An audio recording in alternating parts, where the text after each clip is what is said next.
guys, it's Bree the Coupon Queen. Welcome back to my channel. Today's video, I want to go over the 10 tips and things that I wish I would have known back when I started my YouTube channel. So if you guys have a young YouTube channel or if you're planning on starting one in 2021, this is going to be 10 tips and things that you can implement to help save you so much time and stress and help you become more successful quicker. If you're new to my channel, welcome. Thank you so much for tuning into the video. Take a second, hit that red subscribe button and the notification bell. This series for Bet on Yourself is all about my entrepreneurship journey and different videos from how to make money on social media, affiliate marketing, my tips and tricks along the way as well. Anything I can do to help share my experience with you guys so you can become successful in your entrepreneurship endeavors as well. I have a lot of young YouTubers that reach out to me asking me for advice, different things that they can do, what may they be doing incorrectly, different tips that they're looking for. So I thought I would put together this video to give you guys 10 really good tips. So the first one is going to be your name. When I first started, I recommend you don't be shy. I didn't want any of my friends or my coworkers to know that I was starting a YouTube channel because I knew they would give me the typical backlash of, oh, what are you doing on YouTube? And things like that, which I still get to this day, let me tell you. But I was shy about it. I didn't want to post it on my personal Facebook, my personal Instagram. I created everything separately and came up with the title, Bree the Coupon Queen. Now, when you're coming up with a title for yourself, if you want to use your name, totally fine. If you want to come up with a different kind of identity, you can do that as well. But what I recommend is don't be shy and share the information on your personal pages. That is going to be a lot of the first subscribers that you're getting, friends of friends and your friends, your coworkers, your college buddies, anything like that. I would recommend definitely sharing your page, sharing your Instagram on those platforms so you can let everyone know, hey, this is something that I am doing. This is my personal YouTube channel. If you could please go check it out, show me some support, subscribe. Those are a lot of great initial subscribers that you are going to get. So if you're starting a YouTube channel, hopefully it's because it's something that you're passionate about. My main channel is about couponing, how to help people save money with couponing deals, how to teach people how to save, things like that. I love it. I'm super passionate about it. So why not share that on my personal page? That way I can help share something I'm passionate with my friends and family, and you never know who may want to learn to coupon, may want to learn how to save. Whatever your niche is, you never know, somebody in your close friends and family circle may want to take advantage of that as well. So highly recommend. Tip number 1, don't be shy. Talk about it with your friends and family. Share it, share your information, share your videos anytime you're posting. Share it on those pages as well so they can help support you and get you going. The second tip is with your videos, don't be afraid to experiment. I was so focused on trying to figure out the perfect videos to do and the perfect videos that to post at a certain time with the topics that would get the most views, and it was so stressful. Post videos that A, you love and you're passionate about, B, it's a topic that you think your audience is going to resonate with, but don't be so focused on making it super perfect. At the end of the day, as long as you're posting consistently, it's okay to experiment. Back in the day, when I first started my channel, I was doing ad previews for CVS and Walgreens. And through doing that for a couple of months, it was the lowest viewed video. So that told me that that's not really a good video, or it's not something my audience really enjoys. So I replaced those videos. It helped me not stress out and have so many videos to do every single week. And it helped my audience because now I'm only posting videos that I think they're gonna like the most. They're getting the most views, so it's videos that I know that they're enjoying. So don't be afraid to experiment. It's okay to switch things up and try a video, see if it works on your channel. If it doesn't, you can always take it off, stop doing that type of video and replace it with something else. So don't be so focused on making everything super perfect because that will definitely drive you insane. Another trap that I fell into, and I still do from time to time, is the rabbit hole of focusing on your numbers, looking at your analytics constantly. I recommend looking at your analytics every once in a while. You want to learn your analytics, what it's telling you, what your audience likes, best times to post, things like that. But you don't want to sit there and just be refreshing constantly and being so focused on the short term of it. Yes, your daily videos, you want to make sure they're doing well. Yes, you want to see if that is a topic that your audience likes, but don't be so focused on the short term. You could fall in love with the video and be so proud of it and love what you just put out there, but maybe your audience, it didn't post at the right time. Maybe some of your audience didn't, find interest in it and didn't watch it. Maybe it didn't perform as well as some of the other videos. That is okay. Don't focus so much on one video, maybe it flops.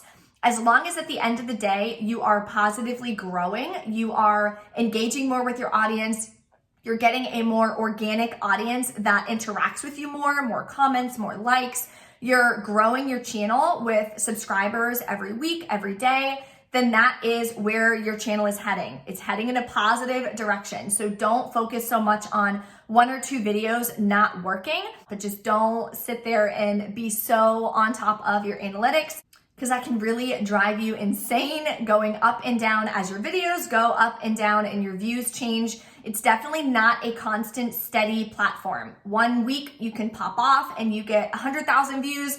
The next week you can get 10,000 views. It just depends and it changes constantly. So just be ready for that and don't focus on it too much. The fourth thing I wish I would have done a lot sooner is creating an Instagram. So I created an Instagram a couple months after I started my YouTube, but I wasn't really posting on it actively, wasn't really pushing my Instagram a lot. So my YouTube was growing consistently and my Instagram was like inching along. So the reason why I would recommend starting an Instagram close to when you start a YouTube is because Instagram, you can have a lot more connection with your audience. You can post your IG stories, let your personality show a little bit more. You can respond to DMs instead of having them just comment on your videos or email you. It's a lot more of a personalized experience between you and your audience. So that's very important as far as growing an organic audience, not paying for an audience or anything like that. But it's also important because you can add different types of material on your Instagram than you would on your YouTube. For my niche, for example, couponing, there would be some one-off deals that I would find, but it wouldn't be enough to do a 5, 10, 15-minute YouTube video, so then I just wouldn't post it. So what I would recommend is start a Instagram a lot sooner. That way you can post those additional deals, start posting in your Instagram story, different things that you're doing, different deals that you're finding, things like that. Of course, cater your Instagram to whatever niche you're in. That is just my example for the niche I'm in, which is, of course, couponing, savings, rebate apps, things like that. Another tip, which was the biggest struggle that I had with my YouTube career thus far, is tech. I'm not super tech savvy, but figuring out how to get the videos to my computer, what to edit on, all that kind of stuff drove me insane. There were so many nights it would take me hours and hours to try to get the video from my iPhone to my HP, to get it to upload, to then edit it on my software, to then put it on YouTube. It was a nightmare. So what I would recommend is figure out where you want to edit and figure out how you're going to get your technology to communicate with each other. That way you're not falling into that hole and it's not as stressful. It was literally the worst. So what I do now, when I do my couponing hauls, I videotape right from my iPhone. I edit on iMovie on my iPhone and I post it. I don't do anything with the computer. When I'm doing my must-do deals videos or I'm showing something on a website, Rakuten, things like that, I'll do screen record on my computer. I'll screen record it and then I'll upload it. I use Filmora to edit my videos on my computer. If I need to transport a video from my iPhone to my HP, then I use Dropbox. But Dropbox takes a long time, like hours. To get a video from my iPhone to download to Dropbox, hours. Then obviously I'll log into Dropbox on my computer and I can download it onto my computer. Then I'll put it onto Filmora and edit it that way. But definitely figure out your tech, figure out how you want to handle it, and that way you can have one system and it'll be a lot easier than I was doing camera at one point, then I'm doing my phone, then I'm trying to figure out the computer, and it was just crazy. So that is so huge, is tech and figuring that out. Another tip is don't spend a lot of time not starting your YouTube and just thinking and figuring it out and researching. Get started. Start now, start today, start tomorrow, whenever you have time, but get started. Your channel is gonna evolve and your videos are gonna evolve so much. Your first few videos don't have to be perfect, but you're never gonna get to where you wanna get to if you don't start. So I highly recommend get started. Then I also recommend researching. I spent thousands of hours on YouTube, on my commute to work, on my commute home from work, after work, I was watching YouTube videos. How to start a channel, how to create a thumbnail, how to get monetized, how to increase subscribers, how to increase engagement with my audience. I mean, you name it, I watched thousands of hours on YouTube. That's why we're on YouTube, to figure things out. There's a zillion how-to videos that you can look for. So if you're interested in YouTube and you're having trouble with a certain area, feel free to YouTube it. Ask and put how to blah, blah, blah, and figure it out that way and watch and watch and watch and learn. Take notes. I have so many notes on my notepad on my phone from things that I would watch in a video, and I would watch a bunch of different people's videos on how to get my first 1,000 subscribers. I would maybe watch 10, 15 videos because everyone is gonna have their own input, everyone is gonna have their own advice. So that way I could kind of mash them all together, figure out what worked best for me, and take it from there. So don't be afraid to start now. It doesn't have to be perfect. Keep researching and keep learning so you can continue to improve. Tip number 7, don't try to be like other YouTubers.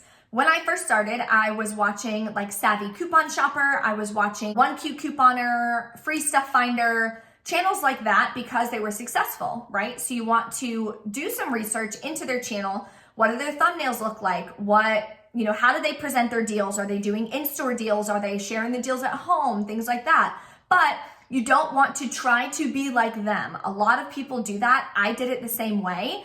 You want to show your personality. You are your own person. No two people in the world are the exact same. So people are going to like you and want to follow you for your flair and your personality and your creative touch on whatever videos you are producing. So what I fell into is I tried to be like super professional and just here are the deals and that's it. And I didn't really want to share too much of my personality because I just wanted it to be super perfect. And I kind of wanted to try to emulate those other extremely successful YouTubers.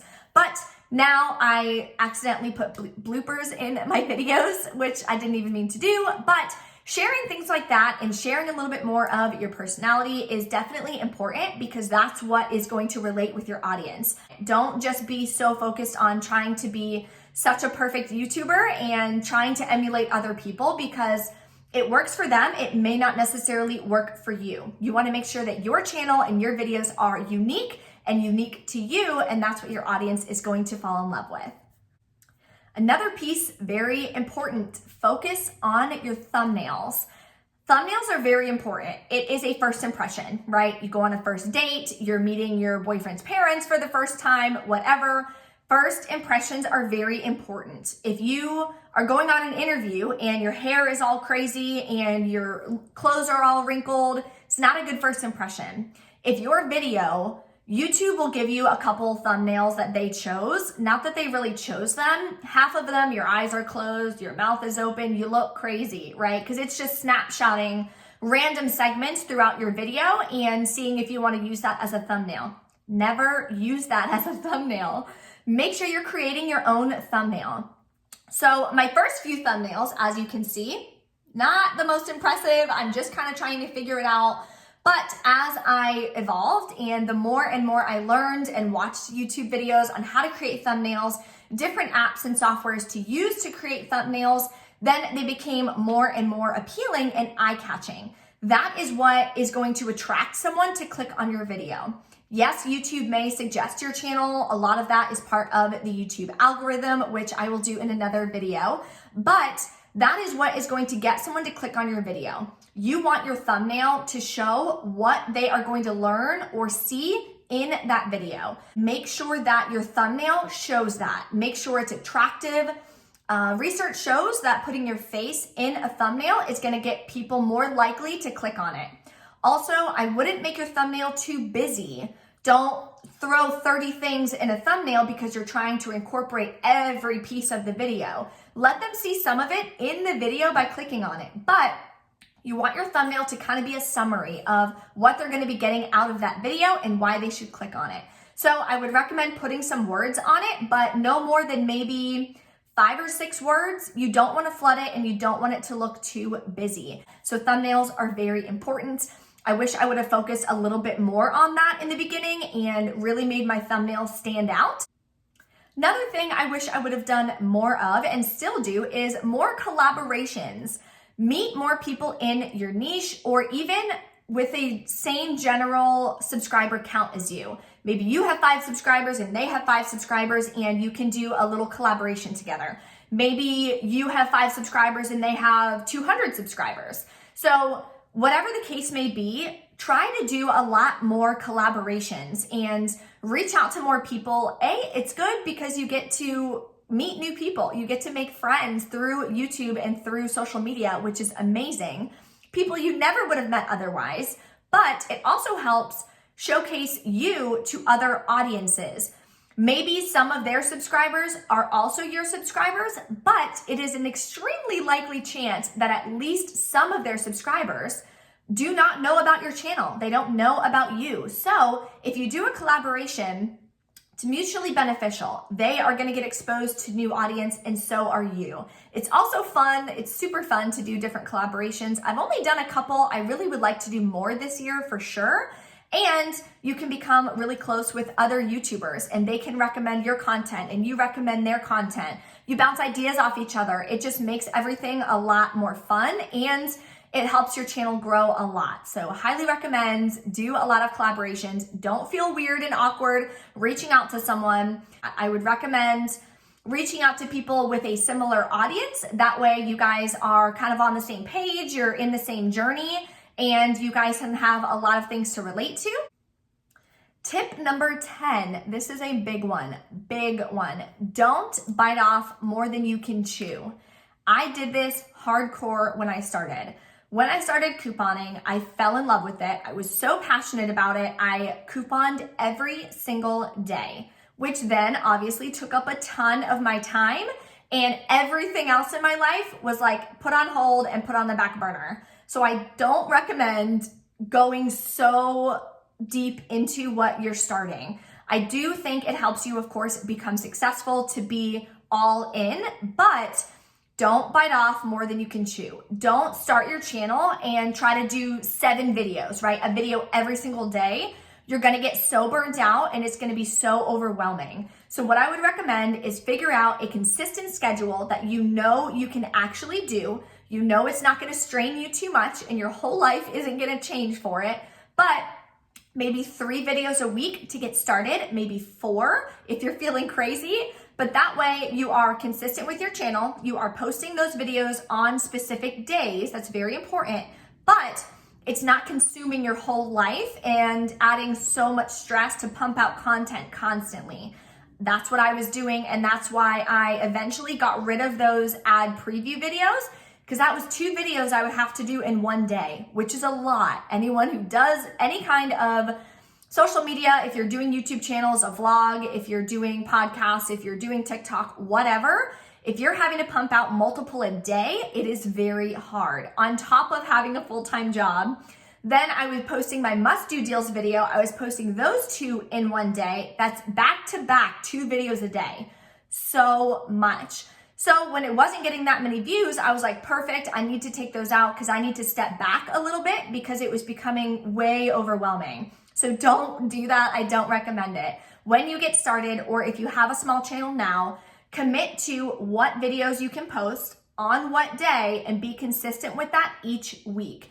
Don't feel the need to just throw content out every single day to keep your audience active because you are going to burn out very quickly. So hopefully these tips are helpful for you guys. If you guys have any other questions or anything, of course, drop a comment. If you enjoy these tips and they are helpful, please smash that like button for me. and share this video with anyone you think it would help. Anyone who has a small channel or even a large channel. These tips and tricks can help anyone along the way, and these are just my personal experience of having a channel for about a year and a half, and things that if I would have known all of this and I could start a channel right now, fresh and new, a new channel in 2021, if I could implement these things, it would definitely change where your channel is gonna go, and it'll help you so much, and help obviously prevent hopefully some of the struggles that I went through when I was starting my channel and growing my channel. Thank you guys so much for watching, and I will see you next Friday for another video on Bet on Yourself.